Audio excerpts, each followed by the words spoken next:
Left 4 Dead crossover. Fans of The Cabin in the Woods long theorized the film shared a universe with the game Left 4 Dead due to striking monster similarities and hidden Easter eggs. Viewers spotted the Witch and the Boomer, signature special infected from the game, in the facility's containment areas and displayed on the facility's monitoring screens. The theory claimed the Japanese branch failure in the film represented a failed Left 4 Dead campaign attempt. Director Drew Goddard confirmed the connection in a Reddit AMA in 2012, validating years of fan speculation. Valve and Lionsgate had negotiated an actual crossover deal in place. According to the agreement, Cabin in the Woods monsters would become Left 4 Dead DLC content, while Left 4 Dead characters would make appearances in the film. MGM's bankruptcy killed the deal at the last minute, leaving only the visual assets and props embedded in the final film as proof of what could have been. This stunning confirmation proves two of the most beloved and acclaimed franchises technically share a universe, separated only by corporate finance from becoming an official crossover event that fans still dream about today.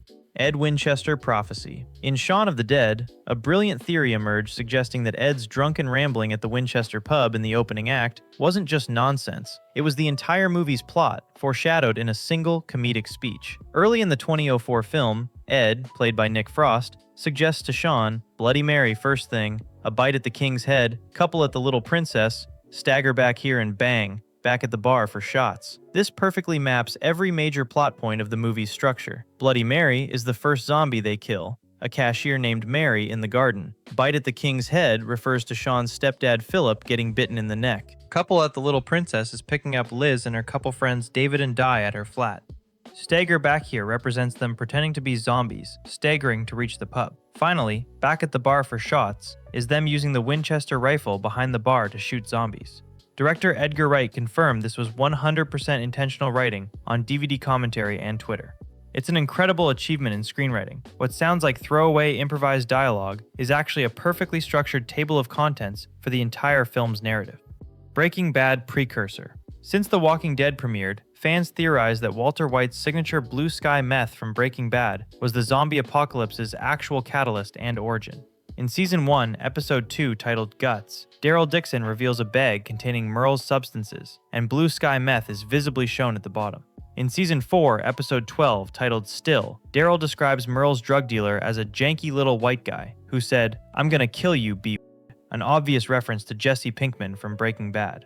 In Fear the Walking Dead Season 3, the Spanish-language song Negro y Azul, the Ballad of Heisenberg, plays in a crowded market scene, another direct reference to Breaking Bad's protagonist. Fear the Walking Dead showrunner Dave Erickson confirmed in a 2017 interview that the creative team intentionally treated the shows as sharing a universe, as a playful nod to AMC and its interconnected franchises. While the theory that meth caused the virus is pure fan speculation, the shared universe between shows is production confirmed. The creative teams leaned into these Easter eggs and subtle references enough that the AMC universe theory holds genuine weight in the expanded canon of both shows. Army of the Dead time loop. Zack Snyder's Army of the Dead contains a hidden subplot suggesting the entire heist team is trapped in a literal time loop, forced to repeat their mission eternally. The theory originated from Van der Rohe's specific monologue, "The team has been here before. Look at them. It's us." Fans discovered corpses scattered throughout the background scenes, dressed exactly like the main cast, in different stages of decay and deterioration. Skeletons at the vault wear Maria's exact necklace and match other team members' distinctive clothing. The vault blueprints shown early in the film differ significantly from the actual traps they encounter later, implying previous failed attempts and iterations. Zack Snyder confirmed this interpretation in a Netflix Geeked interview in May 2021, stating, "There are a lot of clues in the movie that support that theory. I would say it's true." He explicitly explained that the background corpses were placed intentionally to represent failed previous attempts by the same characters caught in a loop.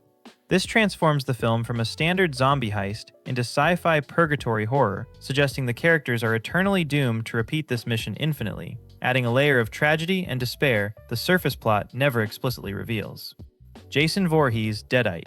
For decades, horror fans debated Jason Voorhees' true nature. Was he a zombie, a ghost, or a supernatural mutant?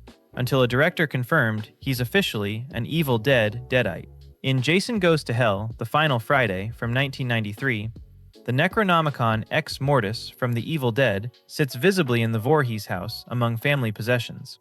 The Kandarian dagger from Evil Dead, the sacred weapon with powers, is the specific blade used to kill Jason. Fans theorized Pamela Voorhees used the book's dark magic to resurrect Jason after he drowned, which would explain his return as a supernatural zombie-like entity in Part 6. Director Adam Marcus confirmed this in a 2017 Horror Geek Life interview, validating the connection. He revealed he had a direct agreement with Sam Raimi, the Evil Dead creator, to include the book and dagger as canonical elements. They couldn't explicitly say Deadite due to rights disputes between New Line Cinema and Paramount Studios, so they used visual props and artifacts to establish canon subtly. This resolves a major slasher logic gap: how Jason manipulates his biology, survives mortal wounds, and teleports, by tying two of horror's biggest franchises into unified mythology.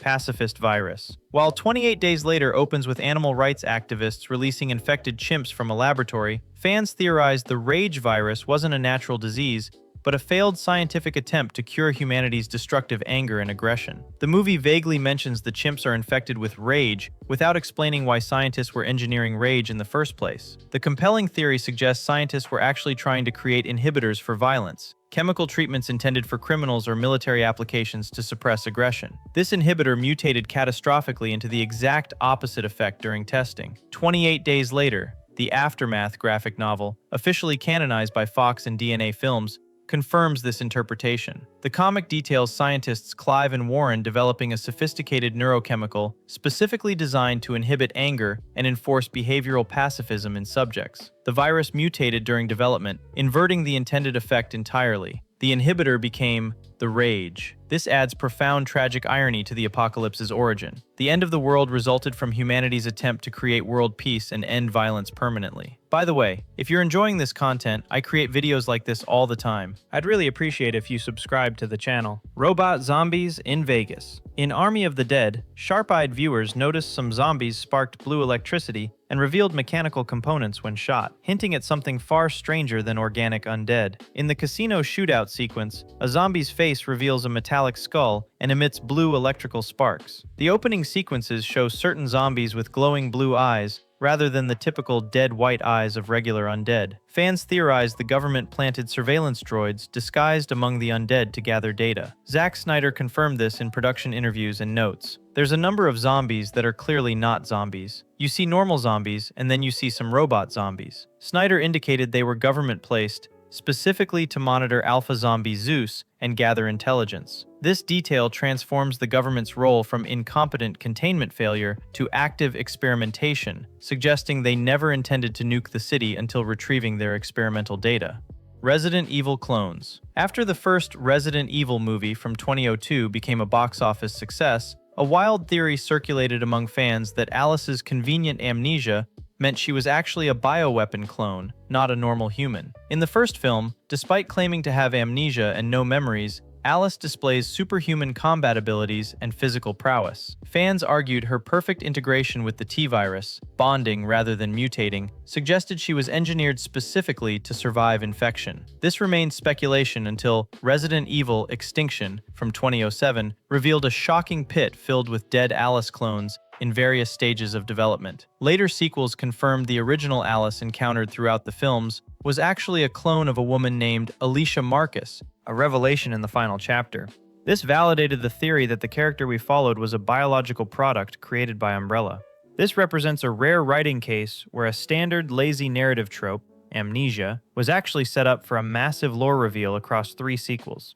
Secret sequel. Return of the Living Dead, from 1985, is often viewed as a spoof or comedy, but the true events theory suggests it actually occurs in a real world where George Romero's 1968 Night of the Living Dead exists as a published movie. Characters in Return explicitly discuss the movie, Night of the Living Dead, as an actual film they've watched. Frank tells a new employee, "You know the movie, Night of the Living Dead? It was based on a true case." This meta-theory proposes Return of the Living Dead is the real timeline, with Romero's film functioning as a dramatized cover-up or artistic interpretation of the actual outbreak events. The trioxin gas barrels in the basement are marked 1969. Since Night of the Living Dead released in 1968, the barrels arrived just 1 year after the outbreak became public knowledge, implying rapid military containment efforts. This clever meta layer was written by Dan O'Bannon, specifically to legally navigate copyright issues while canonizing a fascinating reality versus movie relationship. It creates a hyper-reality where characters understand zombie rules from watching Romero's film, only discovering real trioxin zombies ignore movie rules entirely. Shots to the head don't work.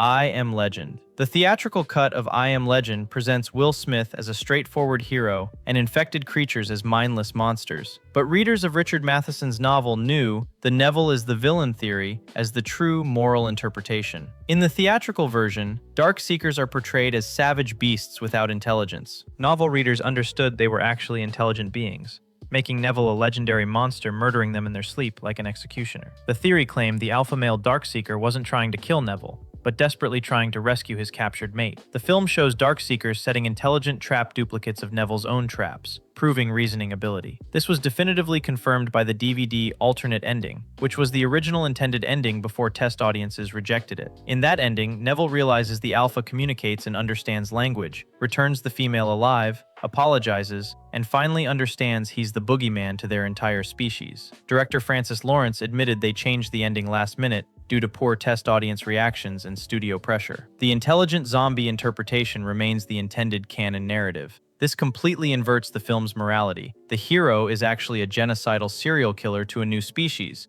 which was the entire point of the title I Am Legend. Venus Probe. In Night of the Living Dead from 1968, a news report speculates that radiation from a returning Venus space probe caused the dead to rise, but George Romero deliberately kept the cause ambiguous throughout the franchise. Characters throughout the series debate competing theories. Was it God's judgment? A virus? Space radiation? The space probe theory was most popular among fans, but never explicitly confirmed in the original film. However, the novelization by John Russo, the co-writer of the screenplay, and the Living Dead novel, started by Romero and finished by Daniel Kraus, explicitly confirms the Venus probe as the definitive cause. The radiation destroyed inhibition centers in the brain, causing spontaneous reanimation of deceased tissue. This moves space zombie theory from ambiguous news report speculation to established literary canon and confirmed lore. While the original movie deliberately leaves the cause as speculative broadcast information, the original creators codified it definitively in written expansions of the universe. Santa Clarita Diet. Santa Clarita Diet, a Netflix comedy zombie show, contains a clever prop connecting it to the cult sitcom Better Off Ted in unexpected ways. In Santa Clarita Diet, the zombie virus originates from Serbian clams as the infection source. Throughout scenes and dialogue, the company Viridian Dynamics appears repeatedly as a background element. Viridian Dynamics is the evil, morally questionable corporation from Better Off Ted. Creator Victor Fresco, who created and wrote both shows, explicitly confirmed they share a universe and continuity. This officially verifies that the zombie outbreak was caused by corporate negligence from the Better Off Ted company and its unethical experiments. It connects a workplace comedy to zombie gore-fest cinema, confirming corporate America literally caused the zombie apocalypse. If this video was worth your time, subscribe so you never miss when I upload new content like this. Thanks for watching.